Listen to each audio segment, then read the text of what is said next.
उत्तर प्रदेश सहकारी ग्राम विकास बैंक की नौजील शाखा का चुनाव निरस्त कर दिया गया है। गुरुवार को नामांकन पत्रों की जांच करने के बाद निर्वाचन अधिकारी सुबोध कुमार ने चुनाव निरस्त की घोषणा की। उधर चुनाव निरस्त होने के बाद बैंक पर एकत्रित हुए रालोद नेताओं ने सत्ताधारी भाजपा पर पक्षपात का आरोप लगाते हुए जमकर हंगामा काटा। रालोद नेता कुंवर नरेंद्र सिंह ने कहा कि पहले तो गुपचुप तरीके से चुनाव कराया जा रहा है, बावजूद इसके जबरन चुनाव को निरस्त कर दिया गया है। रालोद समर्थित प्रत्याशी चौधरी भगवती प्रसाद सिंह का कहना है कि वह वर्ष 1997 से लगातार बैंक के अध्यक्ष हैं। इस बार भी वह एक तरफा चुनाव जीत रहे हैं, जिससे सत्ताधारी भाजपाइयों में बौखलाहट दिखाई दे रही है। इस दौरान पूर्व रालोद अध्यक्ष राजेंद्र सिकरवार, पूर्व जिला पंचायत अध्यक्ष चेतन मलिक, रामवीर भरंगर, रविंद्र नरवार, देवराज सिंह, पूर्व प्रमुख ललित चौधरी, सुधीर प्रधान, सत्यपाल प्रधान, रविंद्र प्रधान आदि शामिल रहे। उधर SDM mart Suresh Kumar, CO Ravikant Parashar, प्रभारी निरीक्षक थाना नौजील राजेश कुमार शर्मा के अलावा सुरीर शेरगढ़ क्षेत्र का पुलिस बल भी मौजूद रहा। देखिए, आज एलडीबी के चुनाव, पहले तो हमारी शिकायत ये थी, हम लोग जिलाधिकारी से, राष्ट्रीय लोकदल का प्रतिनिधिमंडल जिलाधिकारी से मिला और एआर कोऑपरेटिव से मिला जी। एक तो हम इस बात के लिए बड़े असंतुष्ट हैं कि ये गोपनीय तरीके से ये चुनाव कराया गया। इसकी न तो कोई गजटिंग हुई, न नोटिफिकेशन हुआ, न पब्लिकेशन हुआ और आज सुबह अखबारों से पता लगा कि साहब चुनाव हो रहा है। तो ऐसी चोरी छुपे चुनाव कराने की ज़रूरत क्या थी? और फिर अगर थी तो उसके जो नॉर्म्स हैं, जो गाइडलाइंस हैं, उसको फॉलो करना चाहिए था। यहाँ पर जो उम्मीदवार हैं, हमारे भगवत हैं, पुराने चेयरमैन भी रहे पहली कई बार, लगातार चेयरमैन हैं, मौजूदा आदमी है, किसानों से जुड़े रहते हैं, जनता की सेवा में रहते हैं और अगर अच्छे कार्यकर्ता नहीं होते, अच्छे प्रतिनिधि नहीं होते तो इतनी बार कैसे चुने जाते? तो आज ये शरारतन भारतीय जनता पार्टी ने इनका पर्चा निरस्त करने के लिए भरपूर प्रयास किया है जी, जबकि कोई ग्राउंड नहीं था। हमने ये बात जिलाधिकारी को भी बता दी और एआर कोऑपरेटिव को भी बताई। यहाँ जब हम लोग आए, हमने पता किया कि साहब यहाँ क्या मैटर है, तो उन्होंने कहा साहब 3 कारण हैं, हम इसे निरस्त कर रहे हैं। क्या कारण है?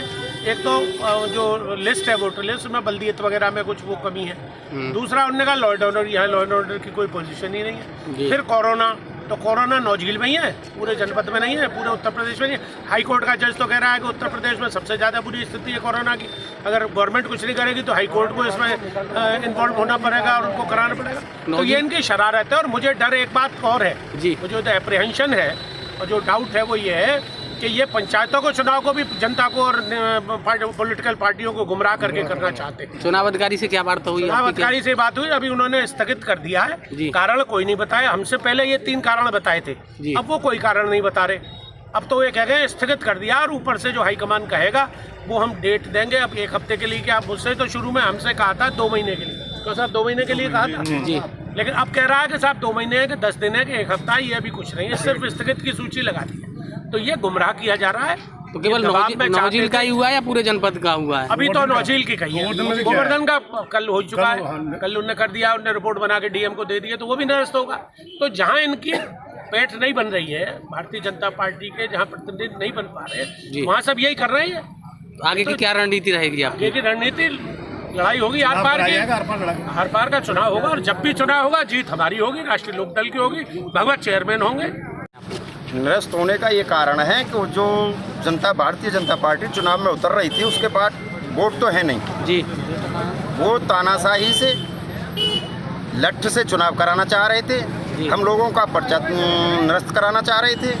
जब पर्चा निरस्त होने की स्थिति नहीं थी तो इन्होंने चुनाव स्थगित कर दिया है जी। ये इनकी तानाशाही यहाँ नौजील में तो कम से कम नहीं चलेगी जी। तो आज अब इसके बाद क्या रणनीति आपके द्वारा बनाई? ये हमारी रणनीति है, हम चुनाव लड़ेंगे, जनता के बीच में जाएंगे, जनता के बीच में रहे। जनता हमें नेगलेक्ट करती है, हमें श्रद्धालु मंजूर है, लेकिन ये हमें कौन है नेगलेक्ट करने वाले?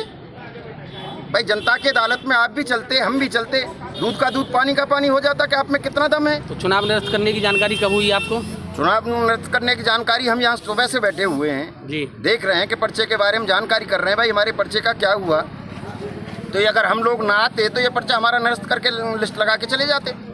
अब चुनाव ही निरस्त कर दिया है। चुनाव निरस्त कर दिया है, तो केवल नौजील का ही हुआ है? हाँ, आज नौजील का चुनाव निरस्त हुआ है।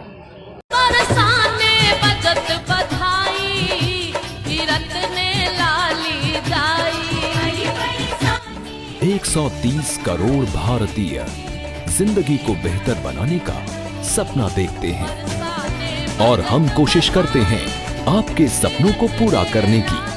आपकी मेहनत को उम्मीदों के पंख लगाकर सफलता के आसमान तक ले जाने की। हम हैं KRS Tour।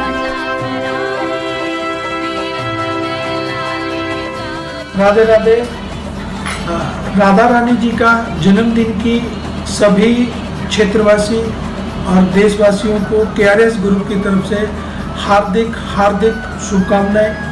और श्री जी का जो जन्मदिन आ रहा है, उस जन्मदिन के बाद ऐसा मुझे विश्वास है कि ये जो कोविड, जो कोरोना महामारी जो दुनिया में चल रही है, वो सब नॉर्मल हो जाएगा। और ऐसी हम कामना भी करते हैं श्री जी से और प्रार्थना भी करते हैं। तो सभी लोगों को एक बार फिर से श्री जी करुणामयी राधा रानी जी का जन्मदिन बहुत बहुत मुबारक।